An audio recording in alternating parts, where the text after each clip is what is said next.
નમસ્તે વિદ્યાર્થી મિત્રો, આજે ફરી પાછા આપણે પાર્ટ 2 ના ત્રીજા સેશનની અંદર મળી ગયા છીએ. તો આજે આપણે જે અધૂરો મૂકેલો પાર્ટ છે એને પૂરો કરવાનો છે આ ત્રીજા સેશનમાં.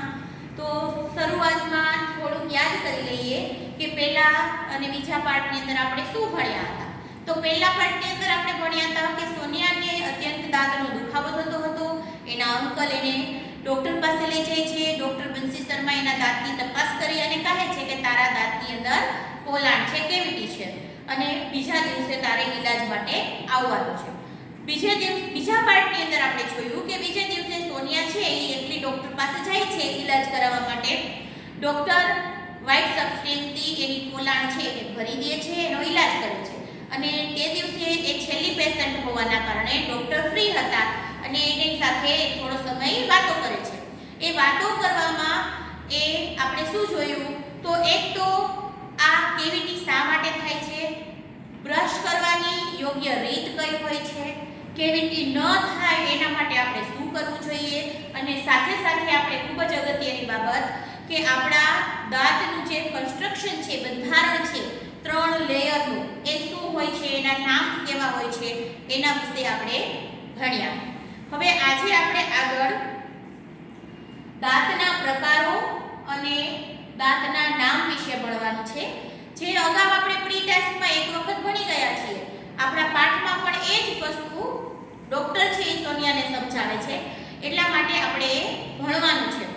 તો એટલે જ મેં પહેલા કીધું હતું તમને કે જે પ્રી ટેસ્ટ છે, આમ પ્રી ટેસ્ટ આપણે નથી પૂછાતું હતું, પણ પ્રી ટેસ્ટમાં જે માહિતી આપેલી છે ને એ જ માહિતી આપણા પાઠની અંદર પણ છે, એટલા માટે એ આપણને પૂછાય છે. તો આજે આપણે આગળ પાઠની શરૂઆત કરી દઈએ. છેલ્લે આપણે શું જોયું હતું કે ડોક્ટર બંસી શર્મા સોનિયાને કહે છે કે તારા દાંતની અંદર, મોલારની અંદર જે કેવિટી હતી એ હવે રહી નથી. હવે આ મોલાર શબ્દ સાંભળી અને સોનિયાના માઇન્ડમાં પ્રશ્ન ઊભો થાય છે કે આ મોલાર શું છે. તો અહીંયાથી આપણે શરૂઆત કરવાની છે. Sonia said molar, what is it? Molar એ શું છે? સો ડોક્ટર શર્મા એને કહે છે, doctor Sharma said it's a kind of teeth. એ દાંતનો પ્રકાર છે. Look at the chart. એને એક ચાર્ટ બતાવે છે દાંતનો, જે આપણે પ્રી ટેસ્ટમાં આપેલો છે એવો. એ ચાર્ટ બતાવે છે there are 2 types of teeth, જેમાં 2 પ્રકારના દાંત હોય છે. એટલે ટાઇપ્સ ઓફ ટીથ કયા હોય છે? પહેલું છે deciduous teeth, also known as milk teeth. deciduous teeth જે બીજા મિલ્ક ટીથના નામે પણ ઓળખાય છે.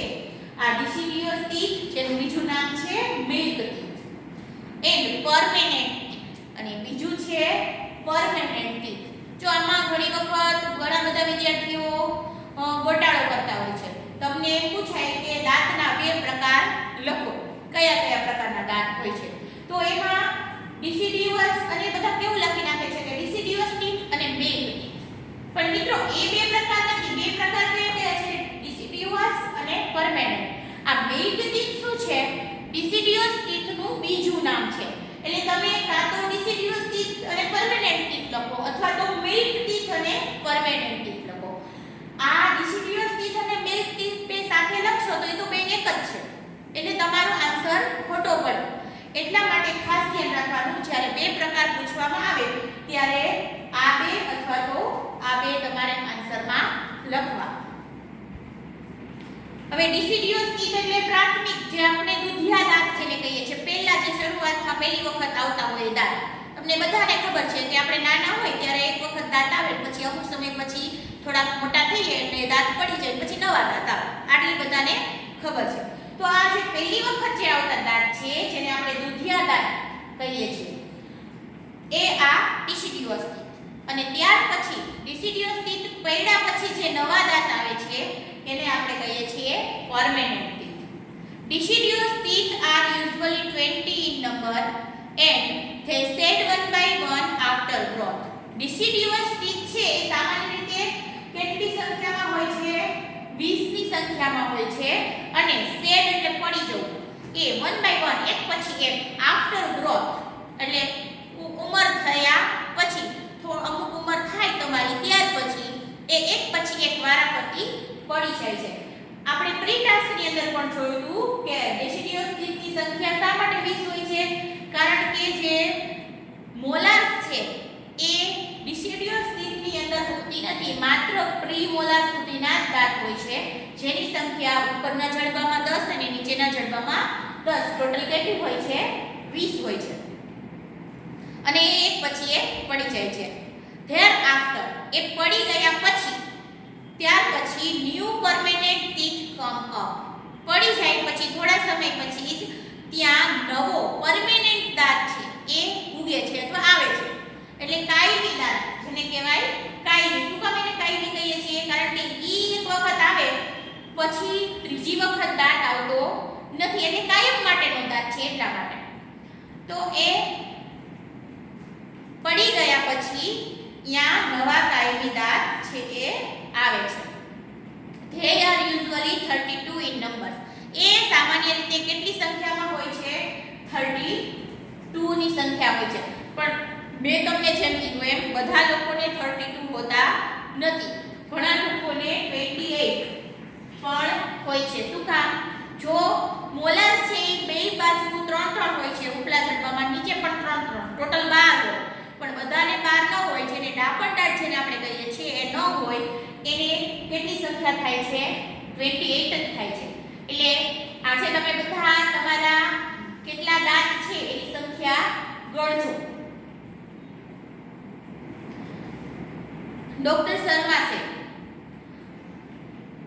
Sonia said, yes, I also have 32 teeth, but they all are not the same. હા, મારે પણ 32 દાંત છે, સોનિયા કહે છે, પણ આ બધા not same, સરખા નથી, બધે જુદા જુદા છે. Doctor Sharma said, they are different in shape, size and functions. એ દાંત બધા છે એ અલગ અલગ હોય છે. કઈ રીતે એકબીજાથી અલગ પડે છે? તો જુઓ, એક તો શેપના કારણે. જો દાંતનું તમે અવલોકન કરશો એટલે તમે જોજો બધા જ દાંતના શેપ છે ને એ અલગ અલગ હોય છે. એટલે શેપના આધારે એ આકારના આધારે અલગ પડે. બીજું સાઈઝના આધારે. જો અમુક દાંતની સાઈઝ નાની હોય, કદ નાનું હોય, અમુક મોટું હોય, તો એ સાઈઝના આધારે પણ અલગ અલગ પડે છે. અને ત્રીજું છે ફંક્શન્સ. ફંક્શન્સ એટલે એના કાર્યો. એ દાંતના કાર્યો પણ અલગ હોય છે, એના કારણે પણ એ એકબીજાથી અલગ પડે છે. તો દાંત છે એ ડિફરન્ટ કઈ રીતે પડે છે? તો આ 3 કારણથી પડે છે: શેપ, સાઈઝ અને ફંક્શન્સ. આ 3ના લીધે એ દાંત આપણા અલગ અલગ હોય છે, 3 પ્રકારે. There are 4 incisors, 2 canine, 4 premolars and 4 or 6 molars in each jaw. આપણા દાંતની અંદર 4 છે incisor, ત્યાર પછી 2 canine, premolar છે એ 4 અને મોલાર છે એ 4 અથવા 6 આવી રીતે હોય. જુઓ,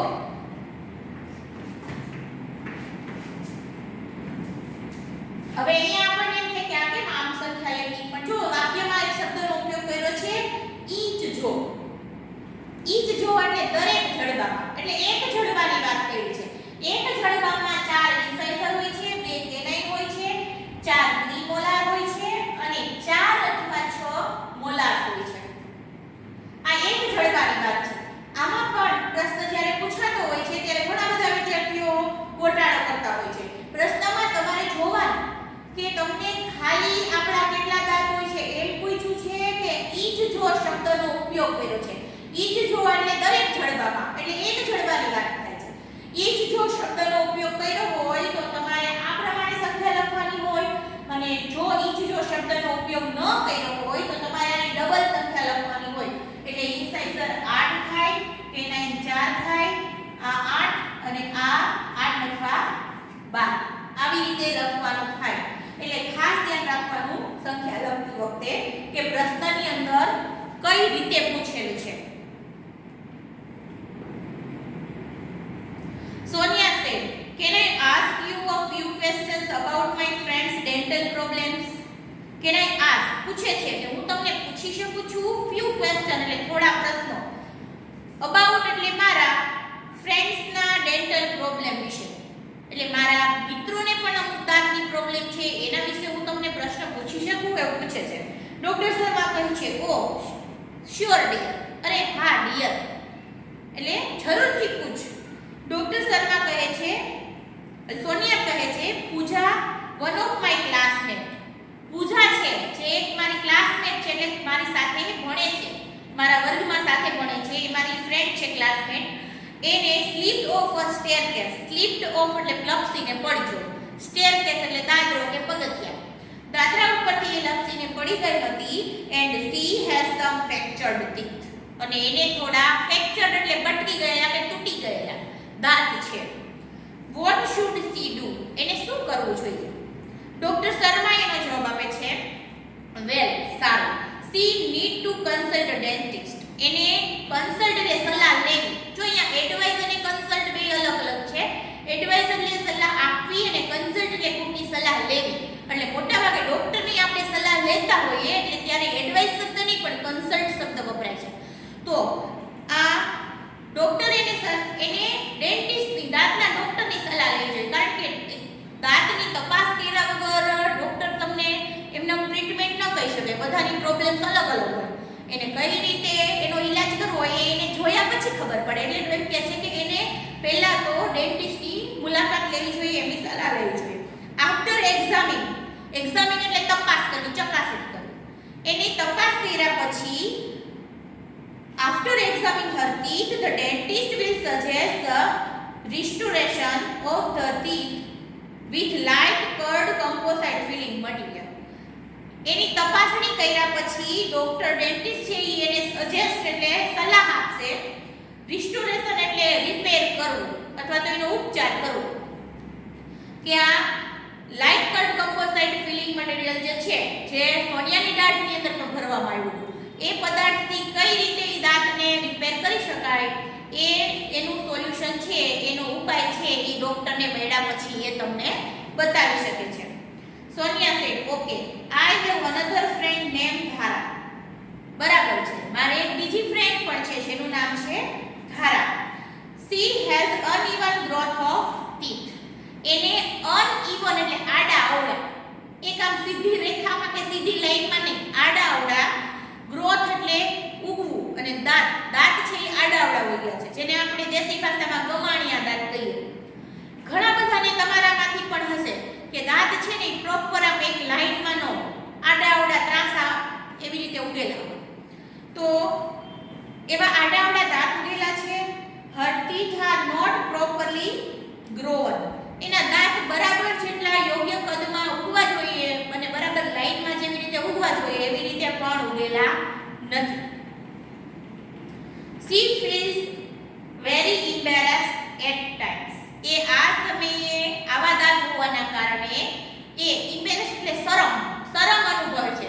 કારણ કે દાંત આડાવડા હોય એટલે આપણા ચહેરાનો જે દેખાવ છે એ થોડોક અલગ દેખાતો હોય દાંતના કારણે, આડાવડા દાંતના કારણે, અને એના કારણે એને શરમ અનુભવે છે. એની એડવાઇસ ફોર હર. એના માટે તમે કઈ એડવાઇસ સલાહ આપશો? ડોક્ટર શર્મા કહે છે no one should feel embarrassed about physical deformity. આ ફિઝિકલ ડિફોર્મિટી એનો અર્થ થાય ફિઝિકલ એટલે આપણું શારીરિક, અને ડિફોર્મિટી એટલે ખોડખાપણ. શારીરિક ખોડખાપણ માટે કોઈ વ્યક્તિએ શરમ અનુભવવી જોઈએ નહીં. ડોક્ટરે પહેલી વાત કઈ કહી કે ભાઈ જો જે આપણી કોઈ પણ લોકોની અંદર શારીરિક ખામી હોય, એ ખામી છે એ આપણા હાથની વસ્તુ નથી, એ ભગવાને આપેલી વસ્તુ છે. જન્મજાત છે આ દાંત આડાવડા ઉગવા, કોઈને હાથ પગમાં, આંખમાં, કાનમાં, નાકમાં, કંઈ પણમાં જે કંઈ પણ ખોડખાપણ હોય છે, માનસિક ખોડખાપણ હોય, એ બધું જ છે એ ભગવાને કરેલી વસ્તુ છે. માણસે કરેલી, આપણે જે કામ કર્યું હોય એના ઉપર આપણે શરમ રાખવી જોઈએ, પણ ભગવાને કરેલા કામ ઉપર ક્યારેય આપણે શરમ અનુભવવી જોઈએ નહીં. અને આ લોકો જ્યારે શરમ અનુભવતા હોય છે, આવા ખોડખાપણ વાળા અપંગ બાળકો છે, એ અપંગ લોકો કે બાળકો છે એ આની શરમ શા માટે અનુભવતા હોય છે એની પાછળ આપણે સમાજ પણ જવાબદાર છીએ. કારણ કે આપણે સમાજના, એની આજુબાજુના સમાજના જે લોકો છે એ આવી ખોડખાપણ એ હોવાના કારણે એને ધિક્કારતા હોય છે, એની સાથે સારું વર્તન નથી કરતા હોતા, એમને મિત્રો નથી બનાવતા હોતા, એમની હસી મજાક ઉડાડતા હોય છે. આ વાતાવરણના કારણે પણ એ લોકો પોતાની જાતને શર્મિંદગી, પોતાની જાતને શરમ અનુભવે. તો એની પાછળ જવાબદાર બીજું કારણ પણ આપણે આજુબાજુનો સમાજ, અને એ સમાજમાં આપણો પણ સમાવેશ થઈ જતો હોય. ઘણી વખત એવું બનતું હોય, ક્લાસમાં કોઈ બાળક છે એ એવું ખોડખાપણ વાળું હોય, કંઈક આપણા કરતા, સામાન્ય બાળક કરતા કંઈક એનામાં અલગ હોય, તો આપણે એની હસી મજાક ઉડાડતા હોઈએ છીએ, એને મિત્ર પણ નથી બનાવતા હોતા. તો મિત્રો, કોઈ દિવસ ક્યારેય આવું વર્તન કરવું જોઈએ નહીં, કારણ કે એ કુદરતે એનામાં એક ખોટ મૂકેલી છે, અને કુદરતે કરેલા કાર્ય ઉપર ક્યારેય આપણે હસી ઉડાડાય નહીં. તો ડોક્ટર પણ એને એક સલાહ આપે છે કે કોઈ દિવસ આવી ખોડખાપણ હોય શરીરમાં, આ દાંતની વાત છે, પણ દાંતની કોઈ પણ ખોડખાપણ હોય તો પહેલા તો ક્યારેય શરમ અનુભવવી જોઈએ નહીં, જેવું છે એને સ્વીકારતા શીખો. તો શરમ ન અનુભવવી જોઈએ. ત્યાર પછી હર પ્રોબ્લેમ ઇઝ કોલ્ડ ક્રાઉડિંગ. આ જે આડાઅવળા દાંત ઉગે છે, પ્રોપર લાઈનમાં નથી ઉગતા, પ્રોપર જેનો વિકાસ થવો જોઈએ નથી થતો, આ જે પ્રોબ્લેમ છે એને આ ડેન્ટિસ્ટની ભાષામાં ક્રાઉડિંગ કહેવામાં આવે છે. એ પ્રોબ્લેમનું નામ છે crowding. Now there is a solution for this problem also. અને આ પ્રોબ્લેમનું સોલ્યુશન પણ હવે થાય છે. હવે એ પ્રોબ્લેમ જેને હોય એનું સોલ્યુશન પણ મેડિકલ સાયન્સની અંદર આપણને અવેલેબલ છે, મળી રહે છે. The patient has to go for an orthodontic treatment. આવા પેશન્ટ હોય જેમના દાંત આડાઅવળા હોય, એમને ઓર્થોડોન્ટિક ટ્રીટમેન્ટ માટે જવું જોઈએ. હવે આ ઓર્થોડોન્ટિક ટ્રીટમેન્ટ એટલે શું? તો ઘણા બધા લોકોના તમે મોઢામાં તાર બાંધેલા દાંત ઉપર જોયા હશે. એ તાર બાંધવાની જે ટ્રીટમેન્ટ છે એને ઓર્થોડોન્ટિક ટ્રીટમેન્ટ કહેવામાં આવે છે. હવે આ ઓર્થોડોન્ટિક ટ્રીટમેન્ટથી કઈ રીતે આપણા દાંત છે યોગ્ય શેપમાં આવી જાય? તો આ આડાઅવળા દાંત હોય છે એના ઉપર એક બ્રેસ એટલે એક તાર છે, એ ડોક્ટર છે એ બાંધી દે છે, અને એના ઉપર એક પ્રકારના સ્ક્રૂ જેવા બોલ હોય છે. એનાથી એને થોડા સમયે એને ડોક્ટર પાસે જવું પડતું હોય છે, અને એને ટાઈટ કરવામાં આવે છે. એટલે એકદમ દબાણથી દાંતને દબાવવામાં આવે છે, તો આપણા જે પેઢાની અંદર દાંત છે એ દિશાની અંદર ખસી જાય છે. એટલે એ પ્રોપર લાઈન જે તારની હોય છે એ તારની લાઈનમાં ધીમે ધીમે ઈ ગોઠવાઈ જાય છે. હવે જેટલા આડાઅવળા દાંત હોય એટલો સમય એને ગોઠવાતા લાગે, થોડો હોય તો ઓછો સમય લાગે, ઝાઝા આડાઅવળા હોય તો ઝાઝો સમય લાગે. એટલે ઓછામાં ઓછા 6 મહિનાથી લઈને 2-3 વર્ષ સુધીનો સમય લાગતો હોય છે આવી ટ્રીટમેન્ટ માટે. તમારામાંથી અમુકે પણ કદાચ આવી ટ્રીટમેન્ટ કરાવેલી હશે, મોઢામાં તાર બંધાવેલા હશે. તો આપણે એમના પાસે એવા કોઈ વ્યક્તિઓ તમને મળે તો એમનો અનુભવ છે એ તમે એને પૂછી શકો કે ભાઈ તમને કેવું લાગે છે, કે એનાથી યોગ્ય શેપમાં આવી ગયા છે, કે તમને તાર બાંધવાથી કેટલી મુશ્કેલી પડે છે. આવું આપણે એમને એમનો પોતાનો અનુભવ આપણે એને પૂછી શકીએ. તો આ ઓર્થોડોન્ટિક ટ્રીટમેન્ટ છે. જો અહીંયા એક વસ્તુ યાદ રાખવાની કે આ બંને શબ્દ ક્રાઉડિંગ છે એ ટ્રીટમેન્ટ નથી, એ રોગનું નામ છે. એટલે કે આડાઅવળા દાંતની જે સમસ્યા છે એ સમસ્યાનું નામ છે, અને એ સમસ્યાનું નિવારણ કરવા માટે ઓર્થોડોન્ટિક ટ્રીટમેન્ટ એ સારવારનું નામ છે. એટલે ક્રાઉડિંગ છે એ સમસ્યા છે અને ઓર્થોડોન્ટિક ટ્રીટમેન્ટ એ સારવાર છે. The braces will bring her teeth in proper alignment. Braces એટલે તાર. જે દાંત ઉપર જે તાર બાંધવામાં આવે છે એ દાંતને પ્રોપર એટલે યોગ્ય, અને અલાઇનમેન્ટ એટલે યોગ્ય શેપમાં, યોગ્ય લાઈનમાં એ લાવી દે છે. એટલે આવી રીતે એનો ઉપચાર થઈ શકે છે. Sonia said, should I ask her to see you? શું હું એને તમને મળવા આવવાનું કહું? ડોક્ટર શર્મા સેડ, no, ના. She will have to consult an orthodontist. તેને એક ઓર્થોડોન્ટિસ્ટની સલાહ લેવી જોઈએ, એની પાસે જવું જોઈએ. જો અત્યારે પહેલાના સમયમાં જ્યારે આટલો બધો મેડિકલ સાયન્સનો વિકાસ નહોતો થયો, ત્યારે દાંતના ડોક્ટર એટલે ભાઈ બધી પ્રકારના દાંતના ડોક્ટર છે એ બધી પ્રકારની સમસ્યાઓનો ઈલાજ કરતા હોય, અને આટલી બધી જ્યારે આગળ એડવાન્સ ટેકનોલોજી પણ નહોતી કે જે આવી બધી ટ્રીટમેન્ટ પૂરી પાડી શકતી. પણ હવે ડેન્ટિસ્ટ છે તો જેને દાંતના ડોક્ટર બનવું હોય તો એની અંદર પણ અલગ અલગ ઘણા બધા વિભાગ હોય, અલગ અલગ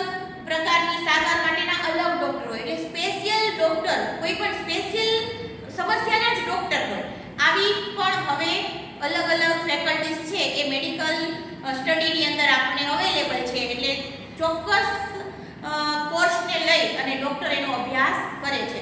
તો આ આડાઅવળા દાંતને ઈલાજ કરવા માટેની જે અભ્યાસ છે એ જેને કરેલો હોય એવા જે દાંતના ડૉક્ટર હોય એને ઓર્થોડોન્ટિસ્ટ કહેવાય. હવે ડેન્ટિસ્ટ એટલે દાંતની ઈલાજ કરતા હોય અને આ પણ ડેન્ટિસ્ટ છે એક પ્રકારના, પણ એ પણ કેવા ડેન્ટિસ્ટ છે? ઓર્થોડોન્ટિસ્ટ છે. એટલે ઓર્થોડોન્ટિક જે ડેન્ટિસ્ટ છે એ આવા પ્રકારની ઈલાજ કરતા હોય. અને આમે ઈઝી વાત છે ને કે ભાઈ જે ડૉક્ટર છે એ આખા શરીરનું ઈલાજ કરતો હોય, આખા શરીર વિશે અભ્યાસ કરીને ભણ્યો હોય, અને એક વ્યક્તિ છે એ કોઈ પણ એક ભાગ ઉપર જ એને ઊંડાણપૂર્વક અભ્યાસ કરવો હોય, તો બેમાંથી કામ કોણ સારું વધારે કરી શકે? કે જેને પ્રોપર એક જ અંગ ઉપર અથવા તો એક જ વિભાગ ઉપર એને અભ્યાસ કરેલો છે ઊંડાણપૂર્વક. કારણ કે એને બીજું બધું નથી જોવાનું, માત્ર એક ઉપર જ ધ્યાન આપવાનું છે. તો એ સારી રીતે અભ્યાસ કરી શકે અને સારી રીતે એનો ઉપચાર ઈલાજ કરી શકે. તો આપણે એટલે જ હવે જો દરેક અંગના અત્યારે સ્પેશિયાલિસ્ટ ડૉક્ટર આપણે મળે છે. તો એ જેના કારણે અત્યારે આપણું જે મેડિકલ સાયન્સ છે એટલું બધું એડવાન્સ થઈ ગયું છે. અલગ અલગ શરીરના અંગો માટેના અલગ અલગ સ્પેશિયલ ડૉક્ટર હોય છે, સ્પેશિયાલિસ્ટ હોય છે, અને એમની પાસે જવાથી એ આપણા શરીરના જે પણ અંગની અંદર આપણને જે કંઈ પણ પ્રોબ્લેમ હોય એનું સારામાં સારી રીતે ઈલાજ થઈ શકે છે. તો આની અંદર પણ ડેન્ટિસ્ટની અંદર પણ એક ઓર્થોડોન્ટિસ્ટ જે ડૉક્ટર હોય છે એ આવા પ્રકારનો જ સ્પેશિયલ ઈલાજ ઉપચાર છે કરતા હોય છે. એટલે ડૉક્ટર બસી શર્મા કહે છે કે મારી પાસે નહીં, મારાથી એ નહીં થઈ શકે, તમારે એને ઓર્થોડોન્ટિસ્ટ પાસે લઈ જવા જોઈએ. Sonia said, thank you very much for your valuable suggestions. તમે મને આજે જે આ મૂલ્યવાન કિંમતી છે સજેશન્સ આપ્યા છે, તમે મને જે સમજૂતી આપી છે એના માટે હું તમને ખૂબ જ તમારો આભાર માનું છું, થેન્ક યુ કહું છું. Indeed dental science has advance a lot. Indeed એટલે ખરેખર ડેન્ટલ સાયન્સ છે, દાંતનું જે વિજ્ઞાન છે એ અત્યારે એડવાન્સ ખૂબ જ આગળ વધી ગયું છે. અ લોટ એટલે ખૂબ જ વધારે, ખૂબ જ આગળ વધી ગયું છે, એટલે ખૂબ જ વિકાસ પામ્યું છે. I will ask her to I will ask her to consult an orthodontist. હું એને ઓર્થોડોન્ટિસ્ટ ડૉક્ટર પાસે જવાની સલાહ આપીશ અથવા એને કહીશ. હા, now I thinking of taking up a project on dental health. અને હા, હવે હું વિચારી રહી છું કે ડેન્ટલ હેલ્થ વિશે એક પ્રોજેક્ટ તૈયાર કરું, કામ હાથે ધરું. બીકોઝ કારણ કે we have to work on project in science. અમારે સાયન્સમાં એક પ્રોજેક્ટ બનાવવાનું અમને કામ આપેલું છે. તો હું હવે એવું વિચારું છું કે હવે હું આ ટોપિક ઉપર જ એક પ્રોજેક્ટ તૈયાર કરું. And I think this is a very useful topic. અને મને એવું લાગે છે, આઈ થિંક એટલે હું એવું વિચારું છું કે મને એવું લાગે છે કે આ ટોપિક બધા માટે ઉપયોગી સાબિત થઈ શકે છે. Doctor Sharma said, you can come for guidance for your project if you need. If you need એટલે જો તને જરૂર લાગે તો તું કમ એટલે અહીંયા આવી શકે છે. ગાઈડન્સ એટલે મારી સલાહ લેવા માટે, મારું માર્ગદર્શન લેવા માટે પ્રોજેક્ટની અંદર જો તને જરૂર જણાય તો તું મારી પાસે આવી શકે છે. Sonia said, it's so nice of you. તમે કેટલા સારા છો. એમના વખાણ કરતા કહે છે કે તમે કેટલા સારા છો કે તમે મને પ્રોજેક્ટમાં હેલ્પ કરવા માટે પણ કહો છો. Doctor Sharma said, you are welcome. તારું સ્વાગત છે. એટલે કે તારે જ્યારે પણ મદદ જોતી હોય તો તને હું આવકારું છું. તું મદદ માટે મારી પાસે આવી શકે છે. તો અહીંયા આપણો આ પાઠ છે એ પૂરો થયો. આ પાઠની અંદર આપણે આ ત્રીજા વિભાગની અંદર શું ભણ્યા? તો એક તો દાંતના પ્રકાર કયા કયા હોય છે? બે પ્રકાર છે, ડિસિડ્યુઅસ ટીથ અને પરમેનન્ટ ટીથ અથવા તો milk teeth and permanent teeth. Types of teeth, દાંતના નામ અથવા એ નેમ્સ, નામ અલગ અલગ પ્રકારના કેટલા દાંત હોય છે? તો ઇન્સાઇઝર્સ, કેનાઇન, પ્રીમોલાર અને મોલાર. આમ ચાર પ્રકારના દાંત હોય છે જે એકબીજાથી અલગ કઈ રીતે પડે છે? શેપ, સાઇઝ અને ફંક્શનથી અલગ પડે છે. ટોટલ સંખ્યા છે એ આ પ્રમાણે હોય છે એની દાંતની, એટલે કે 28 કે 32 પરમેનન્ટ દાંત હોય છે અને ડિસિડ્યુઅસ દાંત હોય છે એ 20 ની સંખ્યામાં હોય છે. અને અલગ અલગ ઉપચારો વિશે પણ આપણે આની અંદર અભ્યાસ કર્યો. તો અહીંયા આ પાઠ પૂરો થયો. હવે તમને આ પાઠ છે એ અગાઉ પાકી બુકમાં લખવા માટે આપી દીધેલું છે, જેમાં તમે સ્પેલિંગ, આ પાઠની ગ્લોસરી અને ક્વેશ્ચન આન્સર લખી નાખેલા છે. મિત્રો આ પાઠની અંદર એક્સરસાઇઝ છે એ આમાંથી બીજી એક કરવાની નથી, માત્ર આપણે પ્રશ્નો જ લેવાના છે. તો એ પ્રશ્નો પણ તમે પાકી બુકમાં લખી જ નાખેલા છે, પણ છતાંય આજના હોમવર્કમાં તમારે પ્રશ્નોને ફરીથી વાંચી અને પાકા કરવાના છે. Thank you.